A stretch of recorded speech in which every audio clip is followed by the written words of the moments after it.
여러분, 예술 작품이 가득한 집에 초대받는다면 어떨 것 같으세요? 삶과 예술이 하나가 된 공간, 예술이 녹아든 일상. 어렵게만 느껴지던 거장들의 작품을 미술관이나 갤러리가 아닌 집에서 본다면 어떨 것 같으세요? 오늘은 여러분과 이런 경험을 나누고 싶어 준비했습니다. 바로 구하우스 미술관이죠.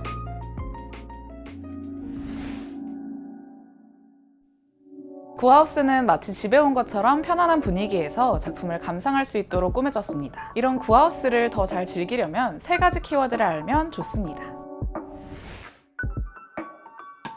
구하우스는 이름에서 알 수 있듯 집의 모습을 하고 있습니다. 우리가 알고 있는 미술관의 모습과는 사뭇 다르죠. 거실, 서재, 침실 등 각 방은 컨셉에 맞춰 서로 다른 모습을 보여주는데요. 전시장 문을 열고 들어서면 가장 먼저 보이는 방이 있습니다. 입장 시 휴대품이나 옷을 보관하는 곳이죠. 첫 공간에서부터 정말 집에 놀러온 기분을 주죠. 지금 제가 있는 이곳은 서재인데요. 이 공간엔 예술책들이 가득합니다. 2천만 원이 넘는 데이비드 호크니의 한정판 도록부터 각종 미술 디자인 서적까지 보기 힘든 예술책들이 바로 이 서재에 있죠. 이 공간을 더 집처럼 보이게 하는 것은 각종 가구들 덕인데요. 이 가구들도 사실 그냥 가구가 아닙니다. 세계를 대표하는 건축가, 디자이너의 작품들이죠. 이 가구는 일본의 건축가 조지 나카시마가 만든 디자인 가구인데요. 1950, 60년대 일본 전통 목공예를 배워 만든 그의 작품을 이렇게 앉아보고 즐길 수 있습니다.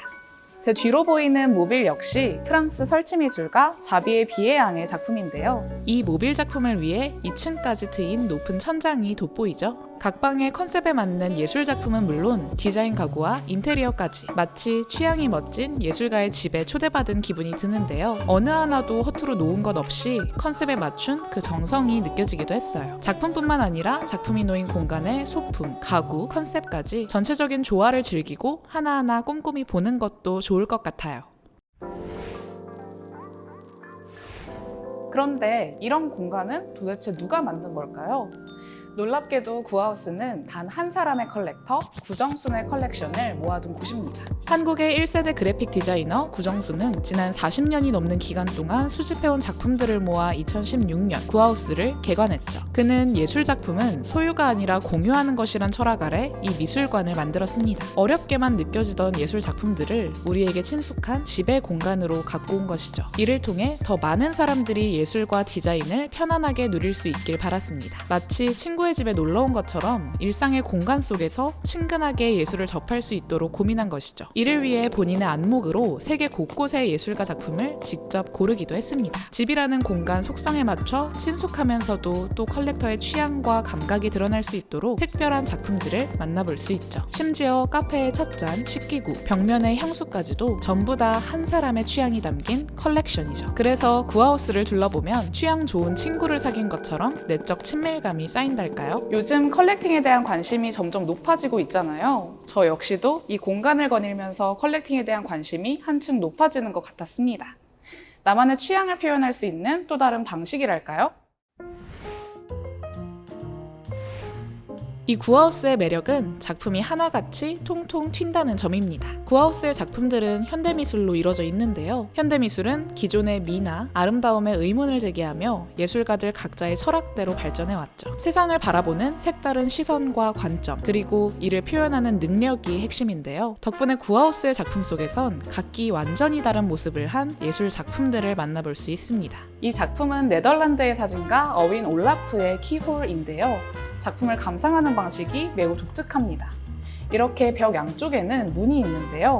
이 집안에서 벌어지는 일을 알기 위해서는 작은 열쇠 구멍을 통해 들여다봐야만 하죠. 벽면의 10점의 인물 사진은 모두 시선을 피한 채 웅크린 뒷모습이 있는데요. 이런 관람 방식은 호기심을 자극하면서도 누군가를 몰래 훔쳐본 기분이 들어 조금 찝찝해지기도 합니다. 작가의 의도를 효과적으로 풀어낸 점이 특히 인상 깊었습니다. 그리고 이쪽에는 데이비드 호크니의 2018년작 전람회의 그림을 만나볼 수 있는데요. 무려 폭이 9m에 이르는 이 작품은 일단 크기가 주는 압도감이 엄청나죠. 자신의 스튜디오를 배경으로 친한 예술가나 배우, 운동선수 등이 등장하는 작품입니다. 일반적인 평면 그림 같지만 가까이서 보면 차이가 있는데요. 여러 시간에 걸쳐 찍은 수백 장의 인물 사진을 디지털 작업을 통해 입체적으로 재탄생시켰죠. 디지털 기술을 활용해 평면에서도 인물과 대상의 부피 깊이감을 표현한 것입니다. 이처럼 구하우스에는 다양한 현대미술 작품들이 있는데요. 각각의 작품 속에서 예술가의 어떤 고민이 담겨 있는지 유추하다 보면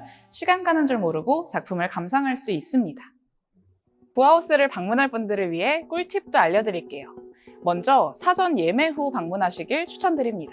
현재 네이버에서 온라인 예매를 할 경우 최대 1,000원의 할인 혜택이 있기 때문이죠. 사전 온라인 예매를 통해 할인도 받고 더 안전하게 전시를 즐기시길 바랍니다. 또 구하우스는 소장품을 주기적으로 교체하면서 기획전을 진행하는데요. 현재는 2개의 기획전이 진행되고 있습니다. 하나는 세계적인 예술가 데미안 허스트의 전시인데요. 삶과 죽음을 주제로 수많은 명작을 만들어온 데미안 허스트의 새로운 종교 작품집을 만나볼 수 있죠. 약품과 기독교적 상징들이 혼재한 것이 특징인데요. 현대 새로운 종교가 된 의학에 대한 은유를 담고 있습니다. 또 다른 한켠에선 앤디 워홀, 키스 해링을 비롯한 현대미술의 거장들의 작품들을 만나볼 수 있는데요. 특이한 점은 이 공간의 작품들은 대부분 여러 점의 작품이 존재하는 에디션 작품들이란 점입니다. 앤디 워홀은 1960년대 작품을 대량 생산하고 서명과 넘버링을 통해 이것들을 예술 작품으로 인정했습니다. 이러한 워홀의 작업은 소수를 위한 전유물이었던 예술을 대중에게 전달하는 계기가 됐는데요. 이 공간에선 이처럼 순수예술과 대중문화의 경계를 넘나들던 예술가들의 작품을 만나볼 수 있죠. 이처럼 구하우스에서는 매번 새로운 기획 전시를 진행하는데요. 전시를 관람하기 전에 구하우스 홈페이지를 통해 지금은 어떤 전시가 진행 중인지 꼭 한번 확인해 보세요. 하나의 전시를 다채롭게 바라보는 화이트 큐뷰. 오늘의 전시 어떠셨나요? 전시를 보러 가기로 계획한 분들, 그리고 아쉽게도 다음 기회를 기약하는 분들 모두에게 좋은 시간이 되었길 바랍니다. 여러분이 궁금하거나 더 알고 싶은 전시가 있다면 아래 댓글로도 남겨주세요. 저희는 그럼 다음번에 더 흥미로운 전시로 찾아오겠습니다. 다음 영상에서 만나요. 안녕!